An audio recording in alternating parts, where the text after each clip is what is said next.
नमस्कार, तर तुमचं स्वागत आहे पुन्हा एकदा आपल्या नवीन व्हिडिओमध्ये। तर आज बनवणार आहोत आपण बालुशाही। तुम्ही बघू शकता किती छान बनली आहे, आतपर्यंत पाक पोहोचलाय आणि खूप खुसखुशीत झाली आहे, हे पाहू शकता तुम्ही। तर चला आपण रेसिपीला सुरुवात करूयात। बालुशाही बनवण्यासाठी मी अर्धा किलो इथं मैदा घेतलाय। हा छानपैकी चाळून घेतलाय। चाळून घेतल्याने आपला मैदा हलका होतो। तर अर्धा किलो मैद्यासाठी मी इथं अर्धा किलो साखर घेतलेली आहे। अर्धी वाटी तूप घेतलंय, थोडंसं चिमूटभर एका वाटीत मीठ घेतलंय।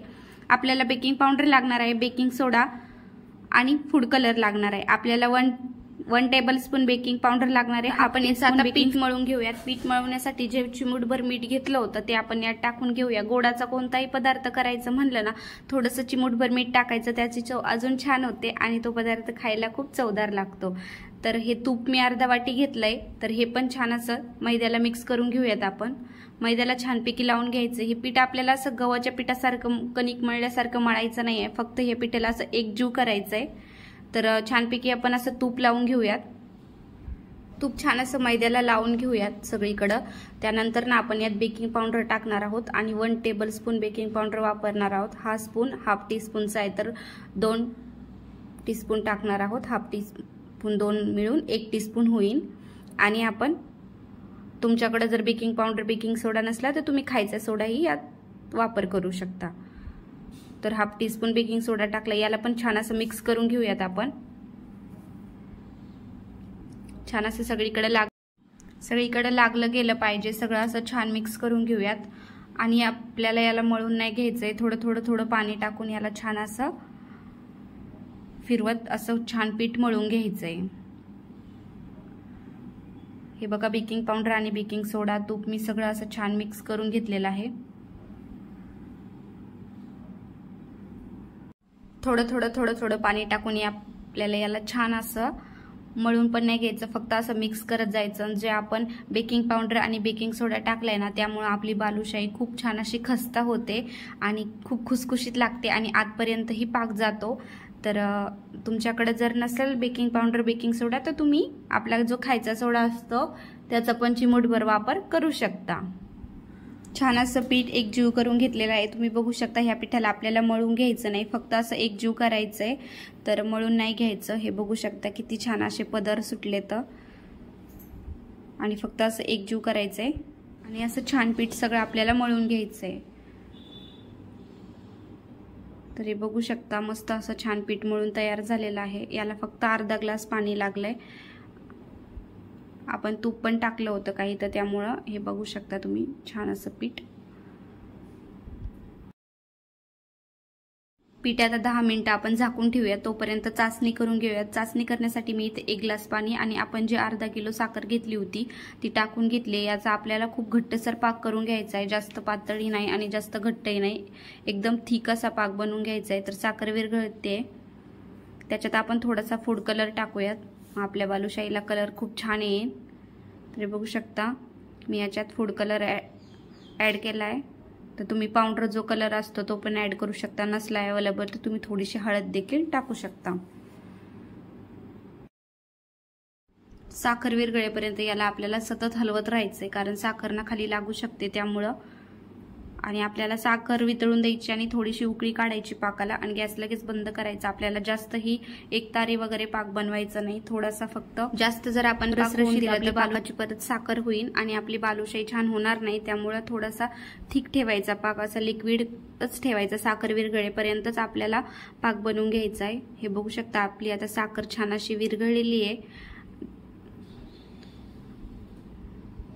तोपर्यंत आपण याचे जे पीठ मळून ठेवलं होतं त्याला थोडंसं असं कट करून घेऊया। ही ट्रिक्स तुम्ही नक्की वापरा आणि आपली बालुशाही ना खूप छान अशी खुसखुशीत बनवून तयार होते। असे लेअर करून ना असे एकावर एक बघू शकता, असे एकावर एक थोडे लेअर ठेवून याला छान असं कट करून घेऊयात। याचे पण मी 2 पीस करून घेते आणि याला असं कट करून घेऊयात। तर यामुळे ना आपल्या बालुशाहीला पदर खूप छान पडते। तुम्ही बघू शकता किती छान अशी लेअर आलेली आहे, त्याला किती छान पदर सुटलेले येतं, मस्त छान पैकी पदर सुटलेले आहेत त्याला। आणि अशी छान कट करून घेऊया आणि याचे आपण उंडे बनवून घेऊयात आता। तर असं कट केल्याने आपली बालुशाही अजून खुसखुशीत बनवून तयार होते आणि खूप छान त्याला पदर सुटतात। तर असे एक समान कट केले जातात तर एक समानच उंडे होतात आपले। तर आपण याचे आता छोटे छोटे उंडे करून घेऊयात। हलकसा उंडा घ्यायचा, हातावर असा गोल गोल करायचा आणि मध्ये त्याला असं छानपैकी होल पाडायचं। हे बघू शकता असे आपले बालुशाहीचे उंडे बनून तयार होतात। याच्यात आपण बेकिंग सोडा बेकिंग पावडर टाकल्यामुळे ना ते खूप छान फुलते, त्यामुळे असे मध्यमच छोटे छोटे गोळे करायचे आणि मध्ये याला होल पाडायचं। जास्तही खूप याला मळून नाही घ्यायचं पीठ, अल्लद करायचे कारण त्याला पदर सुटले पाहिजे ना छानपैकी, त्यामुळे मग फक्त हलकसं गोल करायचं आणि मध्ये त्याला होल पाडायचं। अशा प्रकारे खूप सोपी पद्धत आहे। तरी ते मी सगळे उंडे असे करून ठेवलेत आणि हे उंडे झाकून ठेवायचे केल्याच्या नंतर। असे उघडे ठेवले ना ते थोडेसे ड्राय पडतात, कोरडे पडतात। तर इथं आपला पाक पण बनवून तयार झाला आहे। हे बघू शकता असा चिपचिपा पाक हवाय आपला उंडे बनूस तर इथं छान असा पाक ही तयार झालाय। असा घट्टसर पाक झाला, थोडासा चिपचिपा एक तारीपेक्षा कमी, तर मग आपला पाक झाला म्हणून समजायचं आणि गॅस बंद करायचा। तर हे बघू शकता आपला पाक आता बनून झालाय। मी तुम्हाला दाखवते कसा चिपचिपा, म्हणजे दोन बोटावर घेऊन दाखवते। हे बघू शकता एक तार पण नाही, पण असा चिपचिपा पाक झाला पाहिजे आपला। तर हे बघू शकता, तर असा आपला पाक बनून तयार झाला आहे। तर आता मी गॅस बंद करून घेते। पाक तोपर्यंत थंड होतोय तोपर्यंत आपण कढईत तेल गरम करून आता ती बालुशाही आपण छानपैकी तळून घेऊयात।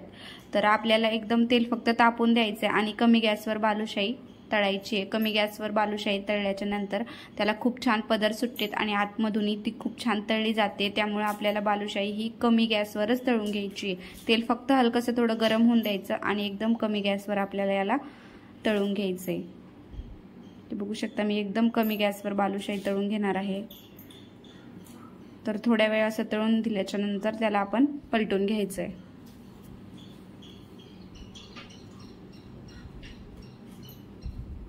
एकदम कमी गॅसवर आपल्याला याला लाल हुस्तर आणि छान असे पदर सुटुस्तर कमी गॅसवर बालुशाही आपल्याला तळून घ्यायची आहे। जास्त फुल गॅसवर तळल्याच्या नंतर ती फक्त बाहेरूनच छान तळली जाते, आतमधून तसंच पिठळ पिठळ राहते, त्यामुळे आपल्याला याला कमी गॅसवर छानपैकी तळून घ्यायचंय।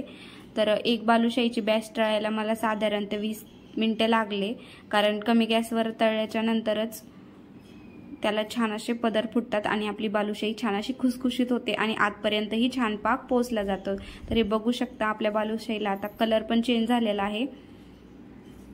तर याला असं कमी गॅसवर आणि पदरही बघू शकता तुम्ही किती छान आणि सुंदर पदर सुटले त्याला। तर खूप अशी खस्ता बनून तयार झालेली आहे। हे बघू शकता आपल्या बालुशाहीला किती सुंदर पदर सुटलेत। तर अशा प्रकारे मी सगळ्या बालुशाही छानपैकी तळून घेते। हे बघू शकता आता आपली बालुशाही अजून याला छान असं तळून घ्यायचंय। तर अजून याचा छानपैकी रंग बदलून द्यायचा, जोपर्यंत तेलाचे बुडबुडे सगळे शांत झाले की समजायचं आपली बालुशाही खूप छान अशी तळून। बघू शकता तुम्ही किती छान अशी मस्त लेयर आलेत त्याला। तर आता आपण ही बालुशाही काढून घेऊया आणि पाकात याला टाकून देऊयात। तर पाकात छानपैकी हे बघू शकता इथं छानपैकी तेल निथळून दिलंय आणि सगळी बालुशाही आता मी इथे एका ताटात काढून घेते आणि आता आपण याला पाकात टाकून देऊयात। तर पाक गरमगार असला तरी चालन, गरम गरम पाकात टाकले तरी चालन। आपला पाक थोडासा थंड झालेला, आपण आता ही बालुशाही पाकात टाकून घेऊयात। हे बघू शकता तुम्ही पाकात छानपैकी भिजले जाते।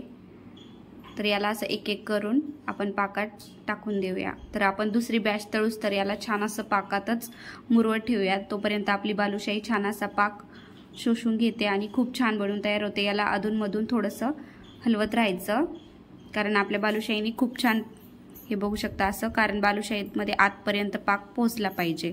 तर याला थोडं असं मिक्स करायचं आणि आपण राहिलेल्या त्या बालुशाही सगळ्या अशा तळून घेऊयात। सगळ्या बालुशाही मी इथं छानपैकी तळून घेतलेल्या आहेत आणि आपल्याला अशाच कमी गॅसवर कमी तेल तापलेल्यामध्ये सगळ्या बालुशाही छानपैकी तळून घ्यायच्या आहेत। आणि आता ह्या पाकातल्या ज्या बालुशाही आहेत तुम्ही बघू शकता खूप छान मुरलाय आणि त्याने खूप छान असा पाक अब्झॉर्ब केला आहे। तर आपल्या बालुशाहीचा कलर पण खूप चेंज झालाय। तर ह्या बालुशाही आपण ना एका चाळणीत आता काढून घेऊ, कारण जो एक्स्ट्राचा पाक असेल ना तो सगळा असा त्यात निथळला जाईल। अशा प्रकारे आपण सर्व बालुशाही काढून घेऊयात एका चाळणीत आणि याचा जो पाक असतो तो निथळला जातो। छान बघू शकता तुम्ही सगळी बालुशाही इथं आपली बनून तयार झालेली आहे आणि तुम्ही बघू शकता किती सुंदर अशी तयार झाली, आतमधून एकदम खुसखुशीत आणि रसरशीत झालेली आहे। तर तुम्हाला जर माझी रेसिपी आवडली असेल तर तुम्ही ह्या दिवाळीला नक्की ट्राय करा आणि चॅनलवर नवे असेल तर चॅनलला लाईक्स आणि सबस्क्राईब करा। थँक्यू, धन्यवाद।